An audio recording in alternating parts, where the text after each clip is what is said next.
All right, friends. So now here we are returning to pick up where we left off. The first time we were in the middle of an orientation of the Exodus, these sessions that are going to maybe to some people reintroduce the whole concept of what the Exodus was about and why it happened the way it did, and then what it means to us going forward today and even in the future up until the return of the Lord, and how these things are still important. And so Todd Eaton, our dear brother on the scene, is here and ready. And in a moment, we'll pull back up some visuals here so folks can get on board and see what we're learning. And there is our friend Taryn as well, who is extremely interested in this topic and will help us along as we go. So without further ado, let us pick up in this orientation, introduction into the Exodus and why it matters to us today. And Mr. Eaton, whenever you are ready, my friend. Okay. My point in doing this is getting everybody rooted and grounded in hard reality. This is about the identity of God. It was all very ambiguous, and we were free to interpret all things as we saw fit, and to each his own and everything else. But we all do live in the same reality, and within all the same confines, our limitations, our capacities, all within this provided range of capability. And it is within this that we see the truth after the fact, after it's all proved to be. It was all left open to whether you receive it, whether you as you have believed, whatever, according to this. But as time goes on, it gets more and more obvious, undeniable, apparent. We could deny it until it showed itself to be important, and now the significance gets activated. What the Exodus is a continuation of Genesis. Genesis and Exodus are one volume. They segue into each other, and they hinge at the point where they are in where this family has come to be in Egypt, and how things change. How when they came in, everything was just a temporary. We're just stopping through, to where we are really. This is all we've known. We've been raised in a world that our orientation has lost touch with anything but this. We're gonna either end up fully committed to we are Egyptians, or we are going to be extricated, and that's what happens at Exodus. But extracting is not what Exodus means. Exodus is actually more like emergence. It's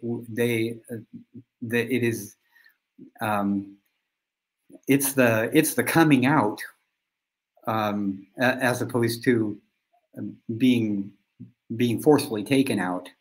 And it's kind of important that you realize that your will has everything to do with this. But what happens in Exodus is we find out that what seemed chaotic and senseless has all made perfect sense, and it's all coming to be realized that it was meant to be. Even what was chaotic and haphazard was in fact intended and planned, even though that's a bad word for it. Still, what happens in the Exodus is he reveals his identity in every way. He has a name, and it's a meaningful name, and he has a purpose, and it's an all-encompassing purpose. There's nothing that is left out of this equation. He is the God of the heavens and the earth. So this first part that I've been dealing with has been just that, proving that he is the the maker and intender and purposer of the heavens and the earth. And it's a very real thing. That it happens to involve personal relationships. It has a it is like the earth was created to be inhabited. This is the extent of God being a servant of man, that he has made all things for man. He's set it all up in this beautiful balance. Everything even seeming wrong has very good reason for our goodness. God has served us a good thing and made us able to be good and to recognize his goodness. And this beautiful thing is the next step in it, how it becomes very human. He has actually, scripture goes so far as to say he has submitted, I don't know if that's the word, all creation to vanity. He's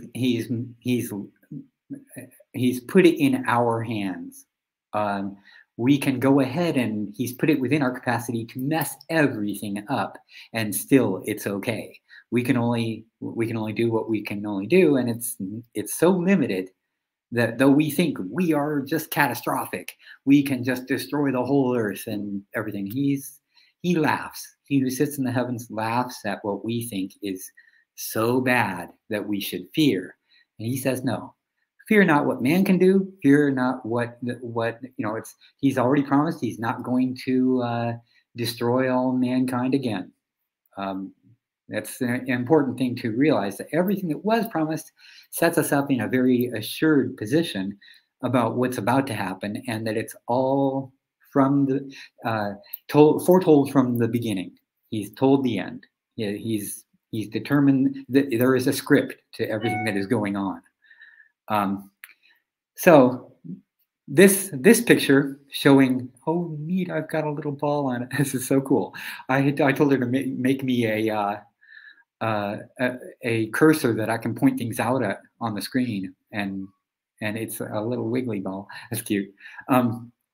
Anyways, this is showing the core of the earth, and the core of the earth is a very, very heavy, dense. It is magnetic, so we know it's iron. It's molten, but it's very dense, and it sits at the stable point within the earth.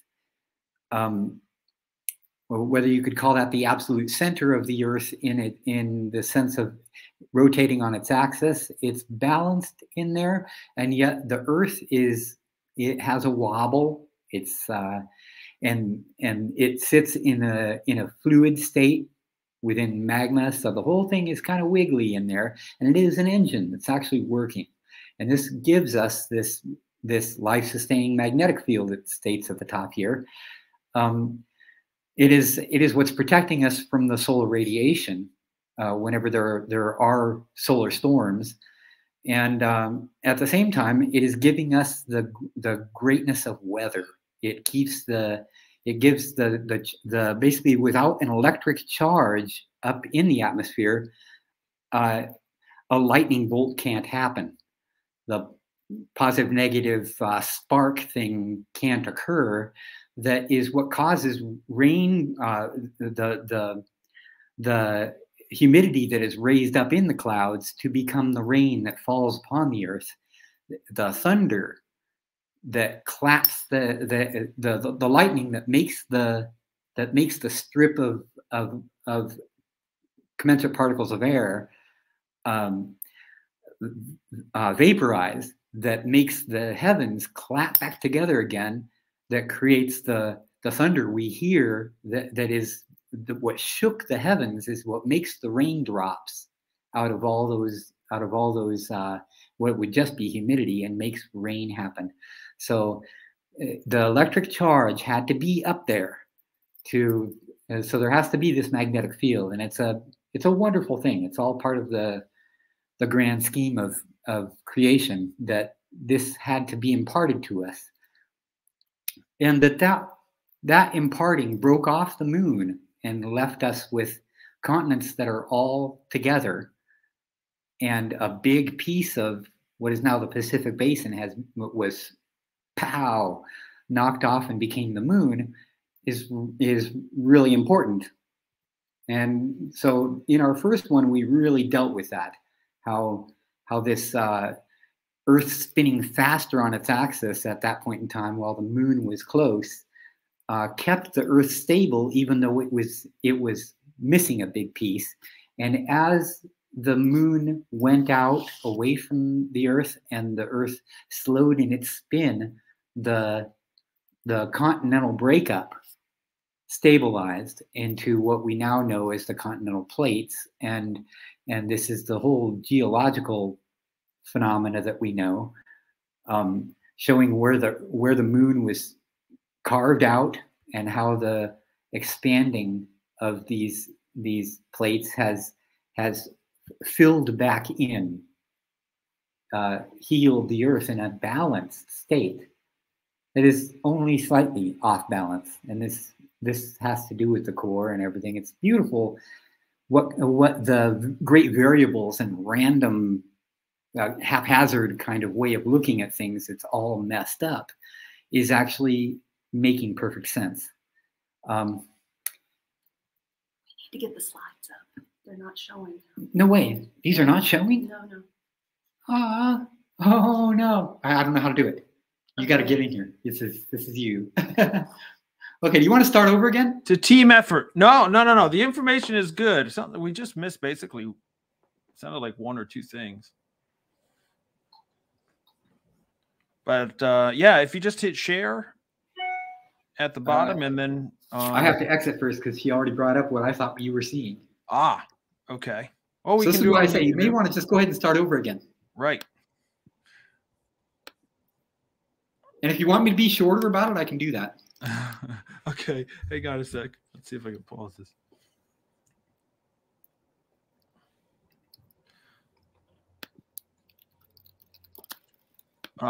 Let's just let it run and I'll edit this out. You'll edit it out, yeah. It's okay. All the slides will be available right later. Okay, just keep going from where you're at. Science classes with Todd. Yeah. Yeah, I don't know that you need to be so. Okay, well, if you want, then let's go ahead and start over and start from here. Can we share them now? Yeah. Are they seeing it now? You see it now? No. No. What? I hit share screen. I thought I did it. I'm sorry. I don't know what's going on here. Okay. Oh, it didn't activate the share. There it is. There we go. Okay. I can wait for it. Got it. There we are. All right.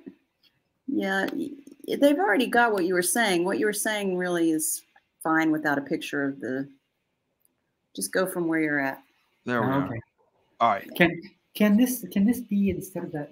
I don't know why it's doing that. I didn't make it do that. Oh, okay. This is kind of a cool little dot. Yeah, but I didn't make it do that, and I don't know how to undo it. Okay. Cool beach ball. Okay. All right. Whenever you're ready, then, brother. Okay. When we left off at the alphabet was the last frame that I showed on the last presentation was that all the alphabets that the Bible is in are in the heavens. Now, this is a profound thing, that Abraham's counting of the stars that made the proto-script, and the Exodus now arrives upon the upgrade of the alphabet, which is the uppercase letters that we've always known. Our ABCs in capital letters is just a almost a perfect inversion, like we're seeing it from the opposite side of the table. If you could see the tablet of the Decalogue as being the an alphabet, then the one who wrote it is upside down to us. It is written right to left, and we are receiving it left to right. It's almost exactly that. if I take the Paleo-Hebrew, we have thought of it as Phoenician, and simply turn it upside down, rather than being written and read from right to left, you are now writing and reading from left to right. That's what it is. It's just upside down, so it's read the other direction. It's an amazing thing about it. But the tablet, when it comes, is in that amazing script that is also, and it is perfectly in the stars. Abraham was trying to count all the stars. And when he did, he counted more than 22. He counted something like 29 or 30 letters. And most of those are in the Arabian scripts. A third of the stars of the heaven have been brought down to the earth. They are cast down upon the earth, and they are written in the rocks. They are petroglyphs. And those characters are not star-born letters. The letters, though Abraham was counting the stars, he was teaching Ishmael with his finger in the sand. And with a downward view, Ishmael was thinking about things downward, things that are on the earth, things that are in the world. And this is Arabic to this day. It is the application, it is the demonstration language that is Semitic. And it's very active. It's also continued its evolution a whole lot further than Hebrew, where Hebrew has been much more of a stick in the mud, stuck in this keeping things as much as possible where it was. And in that is the amazing thing, that there is a Judean script that even after the captivity in Babylon, like they just had the sojourn in Egypt, 430 years, and they come out, and they still, if they know anything, they have the proto of Abraham's counting, and they're coming into the land of Midian. It is down here. All this pretty much, but it follows all the way down to modern Medina. Madinah. It is, all this is Midian, this whole like corner of Northwest Arabia. But they are now coming across into the middle of Midian.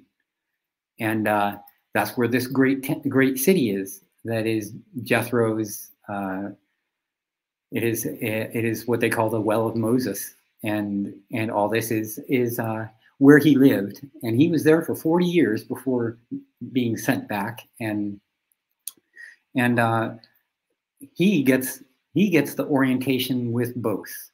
He now fully knows the proto script, but he gets upgraded along with everybody with the writing that is on the tablets. The writing on the tablets, that it also is in the stars, as well as after the captivity in Babylon, they come back and they still have a concept. This is amazing, that it is a stellar script, because even though they learn about their letters, what they were called from the alphabet, alpha beta, the Greeks, it is in the Greeks that they still retain the letter names and the letter order. They still seek to the heavens for their script. And so Judean Aramaic, as they make it all Aramaic after the captivity, that script is also in the stars. And it's what penned the Dead Sea Scrolls. So it's an amazing thing. That last picture of the last presentation, if you just hang on that, you will see the ABCD of that. But I'm not bringing that back up. We're moving on. It is in this picture that you're seeing the way it looked anciently, which you see in the daytime, versus today. And today, what basically was population has grown. This night scene over here shows the city lights at night, and it is just amazing how much the lands of basically Abraham and Moses are ready now with all the modern amenities. when I started coming here, no one knew about anything at all. It was like you had to tell them there is such a thing as the internet, and it's just at the internet cafe, but you can go up online with the world. And the second time I came, they knew about mobiles, and now everybody's got the past cell phone. They got smartphones, and the third time I came, everybody was about GPS. Oh my, what, who has the ability to actually navigate from anywhere on the earth, whatever. And now everybody's just got that as an app. So progress has opened up this whole thing. And now Saudi Arabia is open too. It's been open for some years. And anybody who really wants to come can come. And it may seem strict, and you can submit yourself to all kinds of regulation. But generally, if you know what you're doing, where you're going, people get out of your way. And you might have some adverse reaction or whatever, but it's not so bad as you would perceive it to be in the forbiddenness of mentality of people. Everybody is interested in the tourism. Everybody's interested in the come experience, come know, and they want to know what you know, and they want you to know what they know. And there's a great yearning here, because this Arabian thing has been off limits. And past Abraham, got to go ahead and get past that again. This is dealing with the early stuff. Earlier in the last presentation, I mentioned this God symbol that looks like a circle with a cane through it. And the cane is usually at an angle, the L, the La. And this is an ayin, al. It's really upon is the Hebrew word. And this is what Abraham says. He says, I lift my hand to God Most High, El Elyon. And he says the word that is his name, but he doesn't know it is his name. He only knows it is the word. He thinks of, to say it would be Yahweh. He thinks Yahweh is he being. But he doesn't know it as that is actually the name that will prove to be so significant. So this is why our confusion. Well, isn't he already making an altar to Yahweh? Isn't he already calling upon the name Yahweh? All this kind of thing. Well, what they're doing is they've decided that there is a being. It is an entity. It's not just that there is one who is paying attention and deciding who's blessed and who's cursed, and what appeals to a him that's out there. So the modern Hua idea, and there are those who are saying the Yahuwah movement, the Yahu's in the world, who are just simply saying, and that's wrong, because to say Yah is to say her. It is there. Yah is in the Bible, and it is important that you know that it means her. But generally, people just say that whenever they see the yud, they say that's a yad, yod, whatever. That's the problem. There's a lot of pronunciation problems in the world, and it's because they aren't really oriented to how the pronunciation is. But that's not so important. The meaning is what matters, and so it is that these things, when I first saw these, I thought that's El, that's God. It is this picture, and here it sits upon a ram. So Elyon or Al, and this is like they would say Allah today, missounding an aleph as an olive. Still, there is the problem of an ayin and an aleph being mixed up. This is where the ram comes in. It is definitely a bumper. It's all about those horns and those, when you see them, and I see them all the time, and I've seen them, just about anybody who's ever seen rams before, if you get off in the mountains, they crack against each other, and it's percussive. It makes an echo that goes through all the valleys, and it's striking. It will startle you. And it is that nature of the first letter, that it is the glottal stop, that it's this interruption, that it is the I and the and the a, and sometimes the depending on the position that you're in when you get bumped. You're going to make that. And so as you're sounding words, whenever you have to interrupt, that's the sound of the aleph that is written into it. But it is an ayil, not an aleph. It's not an aleph. It's not a bull or an ox, nor is it thousand. It is the first. It is the in moving flocks, the rams go first, and they will attract all enemies. Enemies will come out to get that ram because it's the best. It's the deer. You're hunting. It'll bring the hunters out ahead of you, so you'll know that they are there. As well as it is the tough one. It's the one that will find the easiest way through any terrain.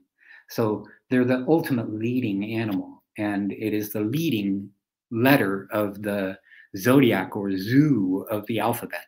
And most of the zodiac or zoo is in fact animals, at least in the original concept of things. Anyways, the first tongue of Genesis is not a tongue whatsoever. The word tongue is not there. It is all nations spoke with one lip. It is a phoneme. It is a sound character. And dabar, a matter, something you're concerned with, a thing of concern, a matter. And that is a pictoglyph, a pictogram, a pictoglyph. It's a picture, and this is the way everybody communicated. They worked within what is cuneiform, which you see right up in the middle here, the Common and the Assyrian cuneiform. All the languages wrote in this same set of phonemes, and whatever word you had in your language. So when we get into the cuneiform of Assyriology, it has every language in it. And we have to say, well, what is the language? Is it Amorite, or is it Hurrian, or is it Hittite, or is it Persian? Elam what is the language behind these signs? And it is the same with the alphabet today, but it's Abraham's alphabet that we inherited. And so important to realize that bull that is good, the modern word God origin, is not him. We have to stand corrected. Thanks to Ishmael, and even more the Arabs that he dealt with, all the cities, all the descendants that are listed in the Bible, they are here. Every single one of them. You know Teman, Temanite, or Temanitic. You know Duma and Dadan and Hisma and Hassa and Sapha. All these places in the Bible. These are descendants of Abraham also. It is these writings that are all over the Arab world. And I use this key, and everyone does. This is just the standard key for all the petroglyphs here. Only all you have to understand is basically what I've got colored here, the stripes that separate the known languages that use and then it's basically north or south, the northern languages versus the southern languages. And one is more African, and the other one is more kind of Eurocentric.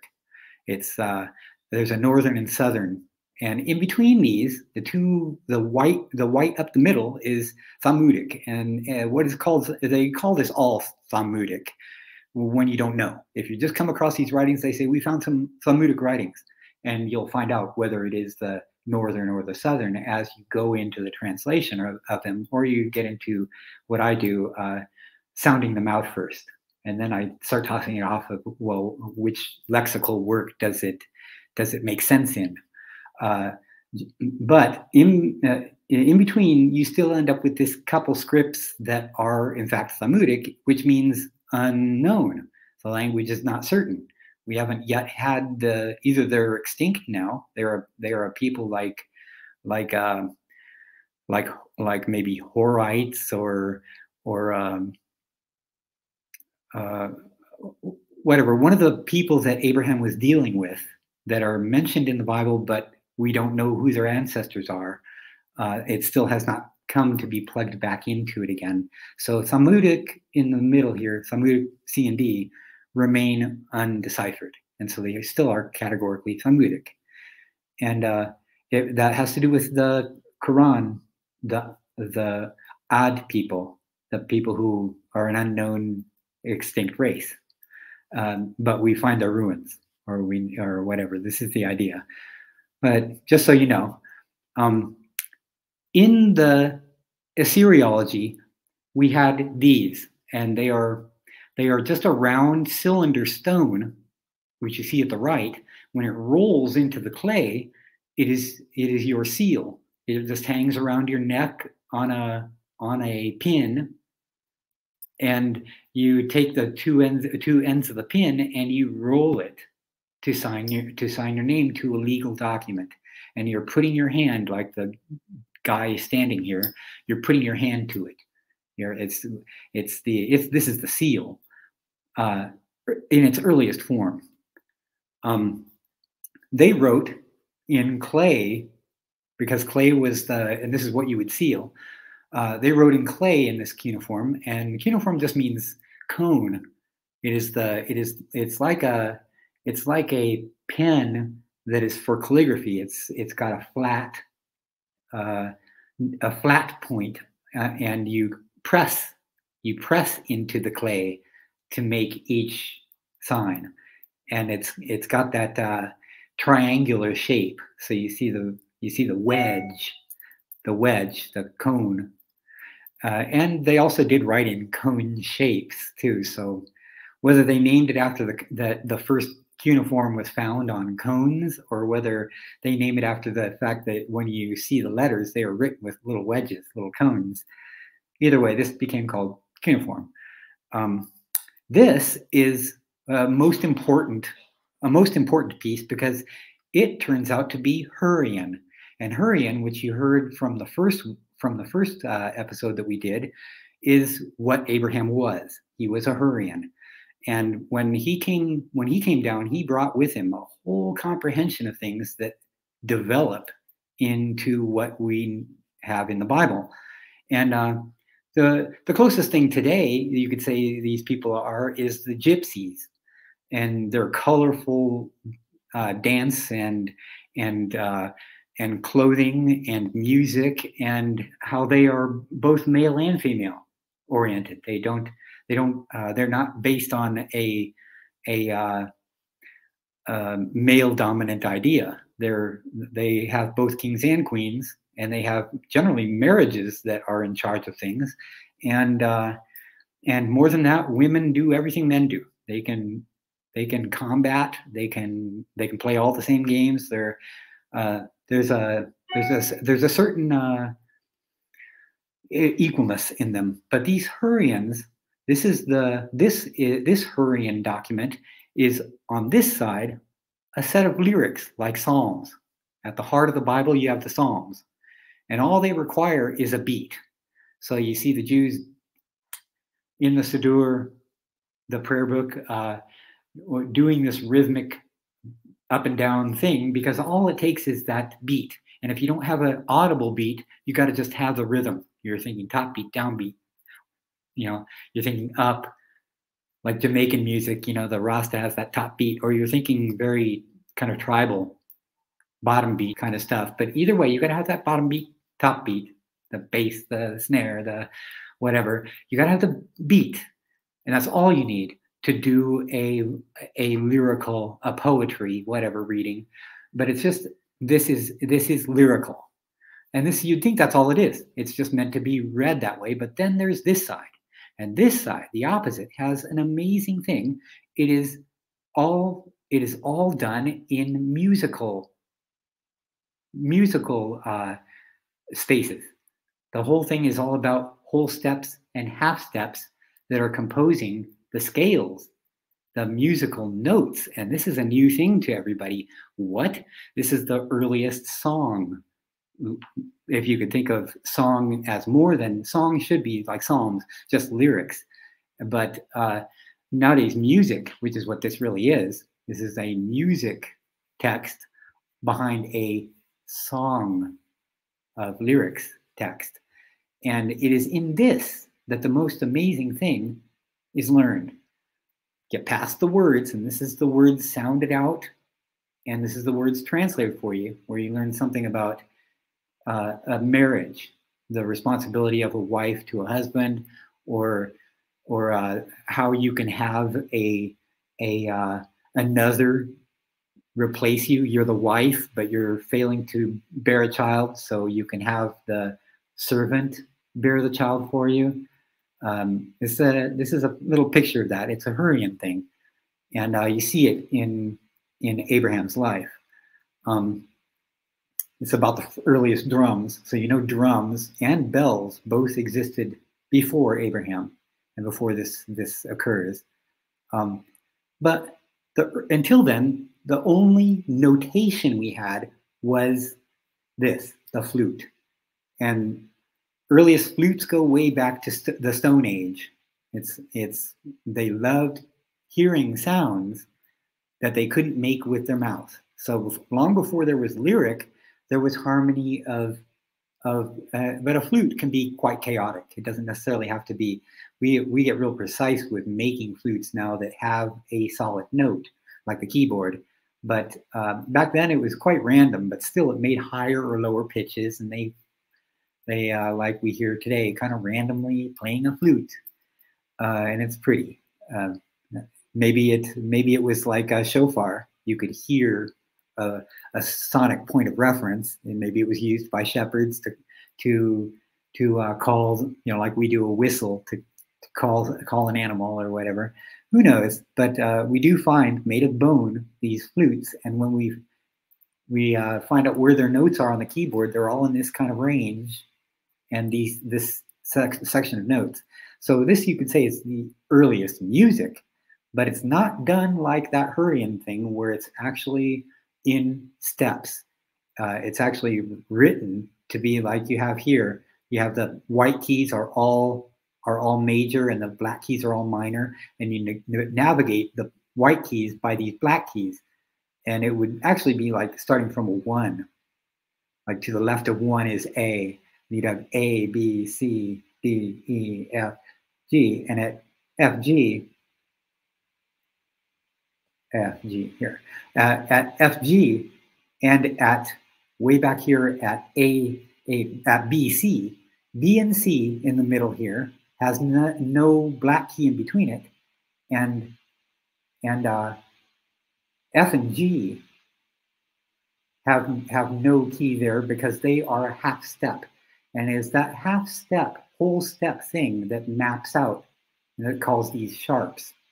The half step between like an F and F sharp, G sharp to A.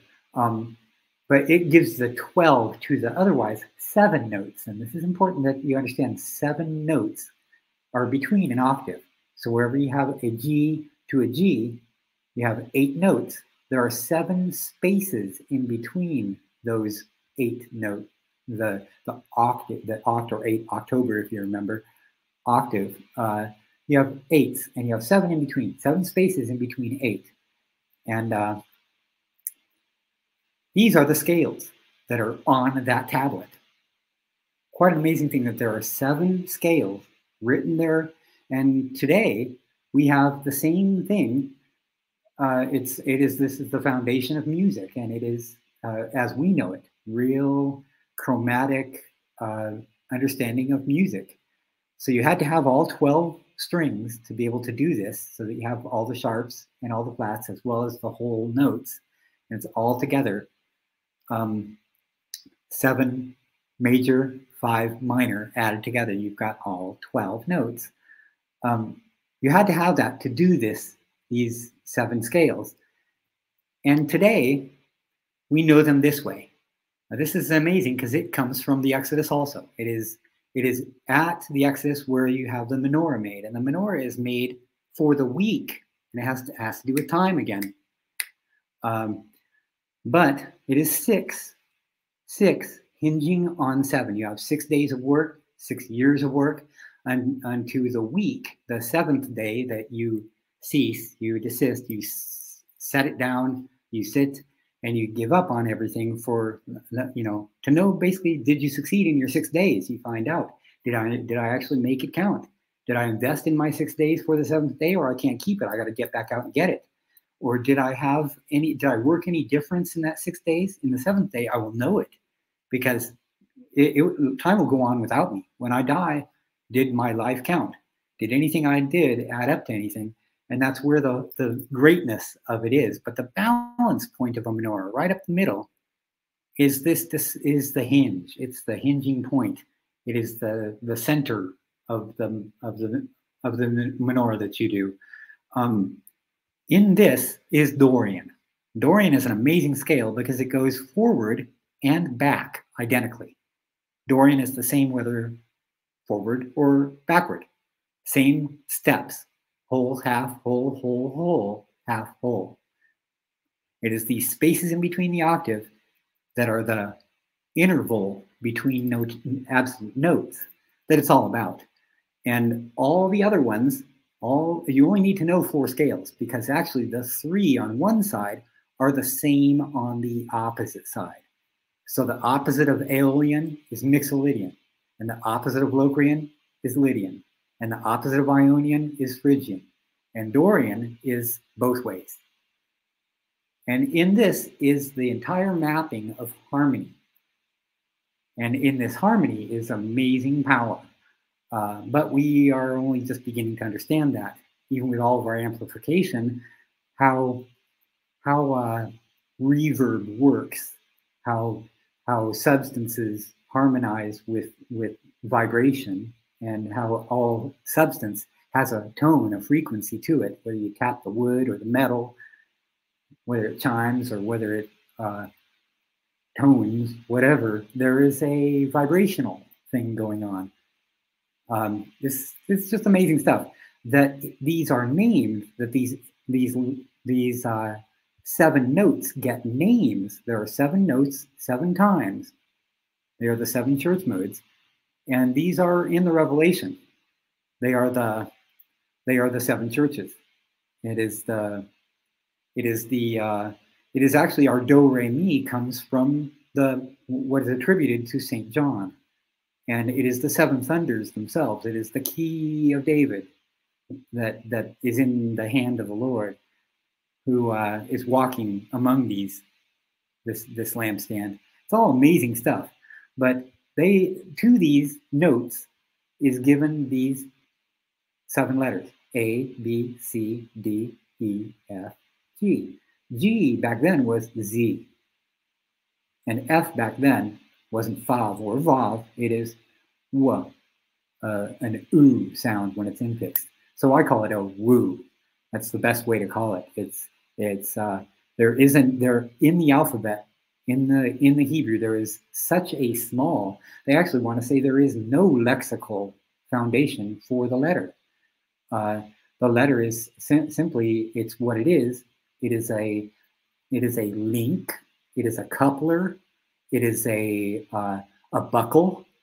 It is a nail.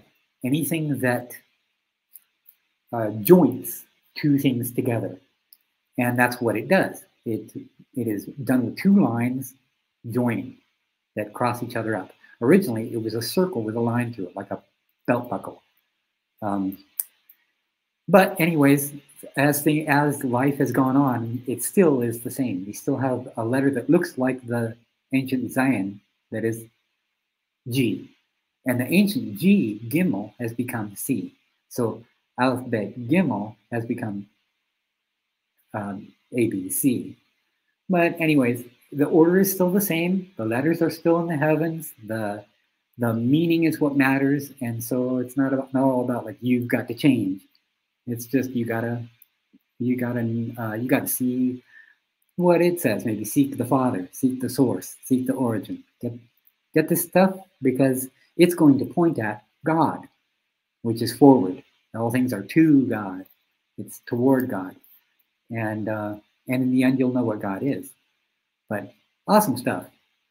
Oh, here's that one I was talking about. The red, being Judean, is higher than all of them. It tops the paleo that is in blue, which is the upgrade we're about to deal with, that it wrote the Decalogue. And under all, Abraham's counting that shows a ram. It's yellow, and so you can see Abraham's in yellow, A, B, C, D, and you can see the Paleo in blue. You just looked at A, B, C, D, and you can see the Judean, the red, which is what he came into when he came. He who this is all about came in. He came into this Judean, and though he came into sin, he knew not sin. So it's kind of important to keep that in focus, that he was aware of far greater reaching things. And back at the important thing here, Jacob, when it is finally time, and Jacob is Abraham. Go way over here to the right here, thinking like Hebrews do. Starting with Abraham, he has this second son, Isaac, not the first. That's Ishmael. The second son, Isaac, is destined to carry the alphabet of the stars, and he has Jacob and Esau. And Jacob is the grandson of Abraham. He gets the concern from Isaac. Now, Isaac's birth had to when it came time for Isaac to marry, he had to have a servant. Abraham had to send a servant back to his homeland to get a person to come for him, so that he wouldn't intermarry with the Canaanites. Now, the reason why is to have a pure bloodline. It's not to get the inheritance. Now, the inheritance is not a matter of possession so much as this oracular thing. Abraham was concerned about all of his matters that are going to inherit the future being lost to another culture. That he was aware that the Canaanites have 5 of these letters in a different comprehension, and it's a matter of time before they have lost the comprehension that I gave them of the letters and the stars and the original concepts. And if Isaac goes into the Canaanites, he's going to lose my oracles too, and there will be the progeny will just be in the world.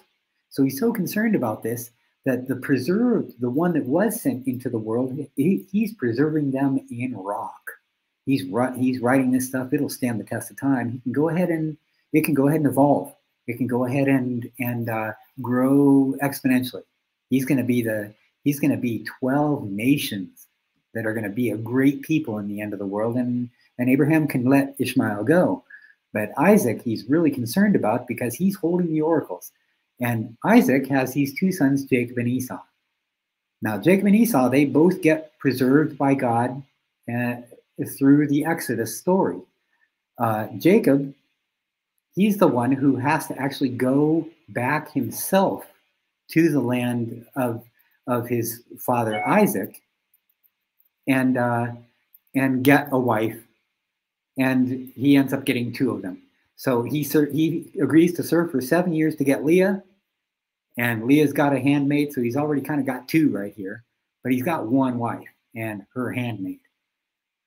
And he's got to serve another 7 years to get the one he originally wanted, which was Rachel, because the father slipped Leah in place of Rachel, because Leah was less attractive and Rachel was, he was still looking at there'll be a future. But in that 7 years that he was serving for Leah, nobody else came along to trump his offer, and he got Rachel too.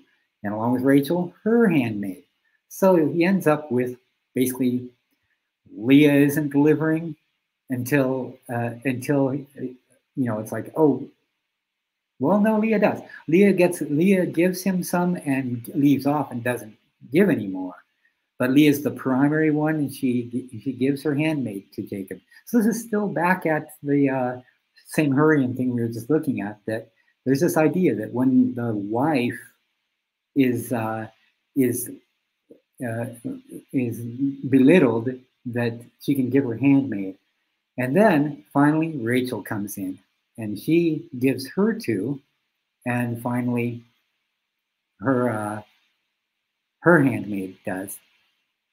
Now this shows them as the other way around here, because Joseph and Benjamin were the last ones We know this in the order of the sons being given, and Dan and Naphtali are in here. So a competition was going on between basically the handmaids. But it's an amazing thing, this story. Now these are all the children, the sons of Jacob, but they are called sons of Israel later on. Right here, it's simply they are the sons of Jacob. They end up going into Egypt. It is in Egypt where they have these kind of seals. These kind of seals are something that we're going to realize, same as the next subject, that it's becoming contestable whether in fact the origin is Egyptian or whether it is Abrahamic, whatever. People are currently looking at the alphabet as being Egyptian in origin. The hieroglyphs were making the letters. We find out, no, it's actually unrelated. There isn't enough of a link. And in fact, Abraham came to Egypt and wrote this stuff. And so it is. The same thing happens again with the brothers of Joseph. Only Joseph is the only one that comes in first, but these seals exist. And the seals are only given to these, abed, servants. Servants are like the people with a job. You are respected. You have a position of honor. You're not just a nobody. You're worthy of the seal.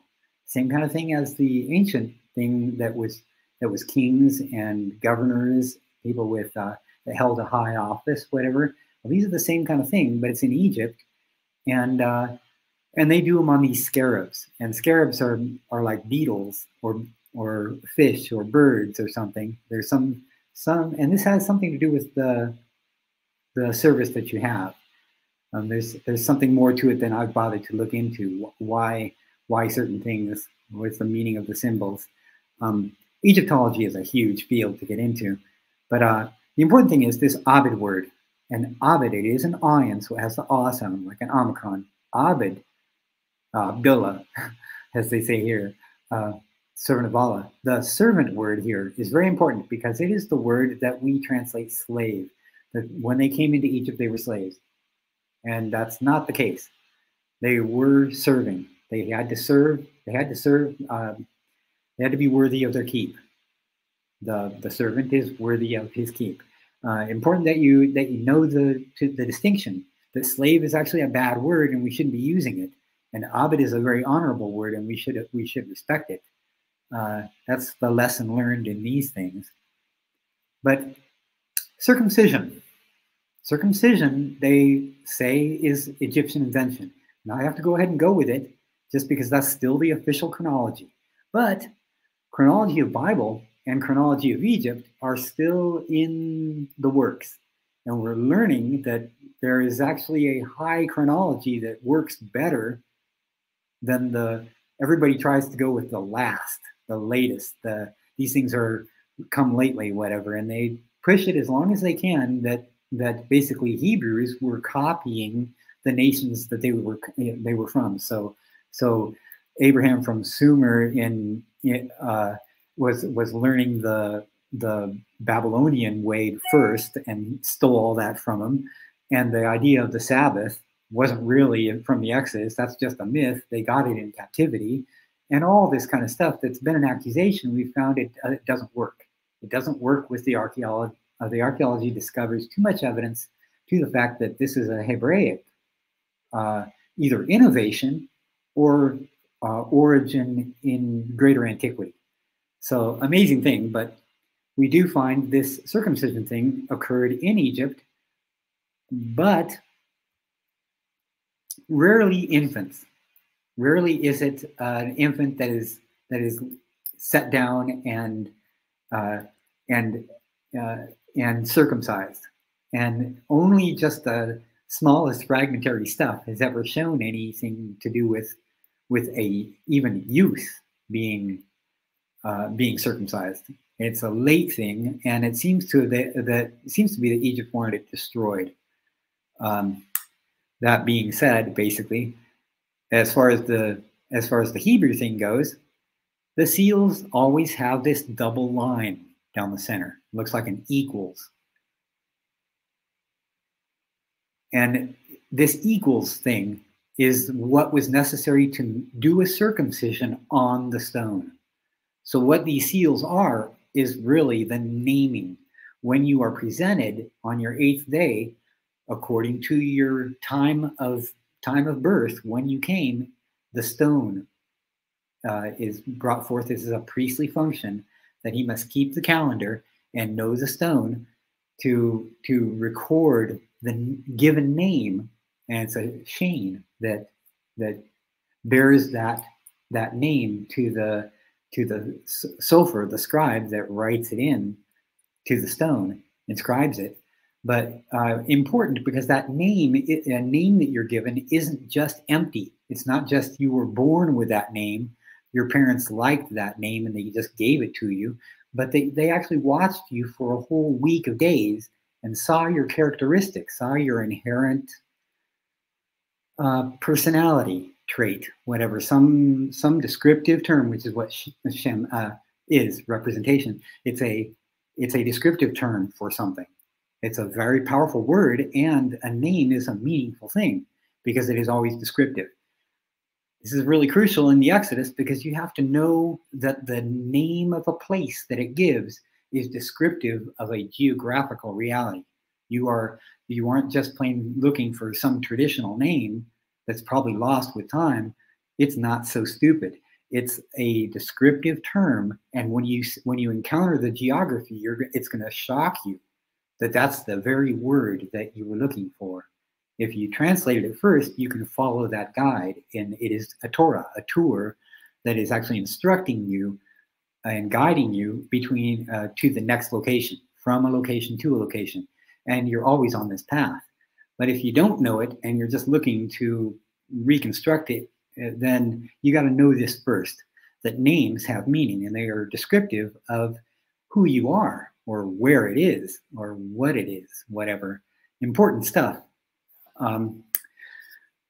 But Jacob, when he wrestled with the angel, before he even had these 12 kids, gets a new name. He will no longer be called Jacob, Jacob. He will be called Jacob. He will not be called that anymore. He who is the heel, if you will, Jacob.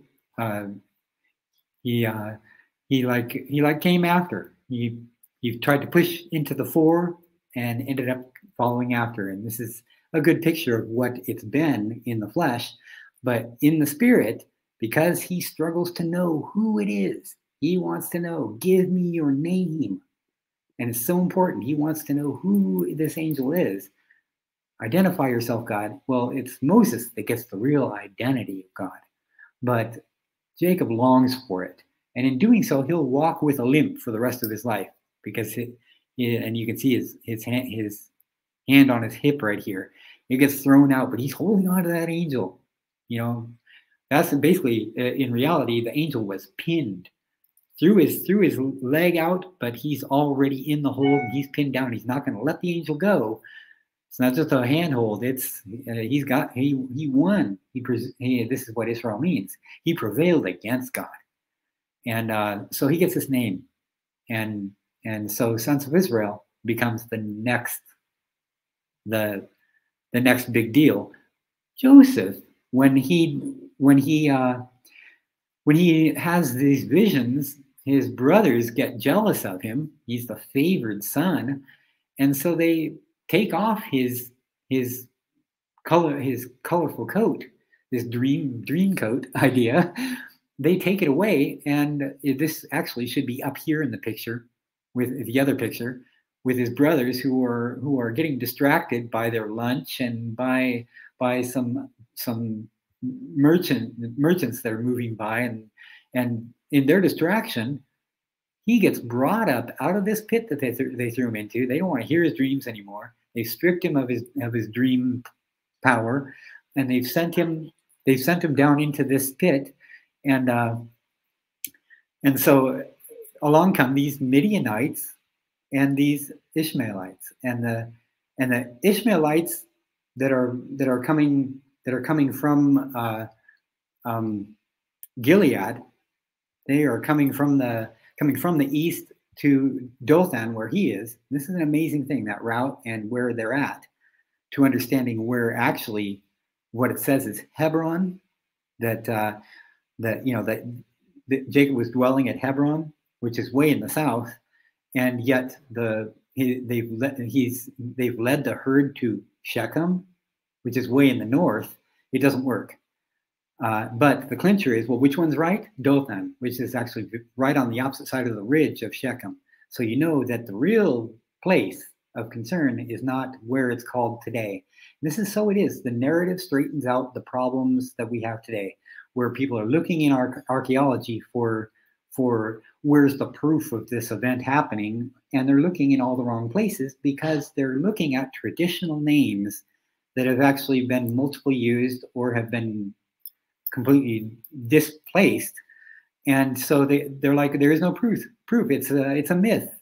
We now, so much proof has been found that it corrects our maps, and the places that we used to look for become really important.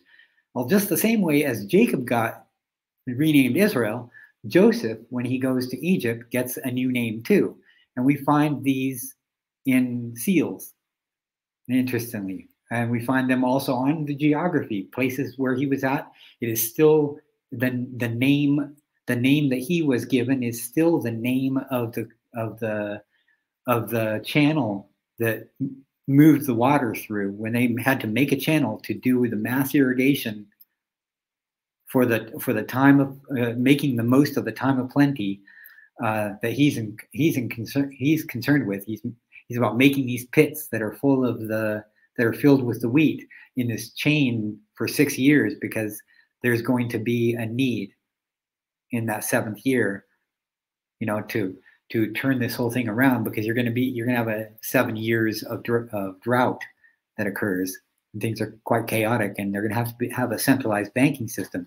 Our banking system is actually based on Joseph, and all the whole idea of loans and collateral and having a mortgage, whatever, all this stuff is based on Joseph.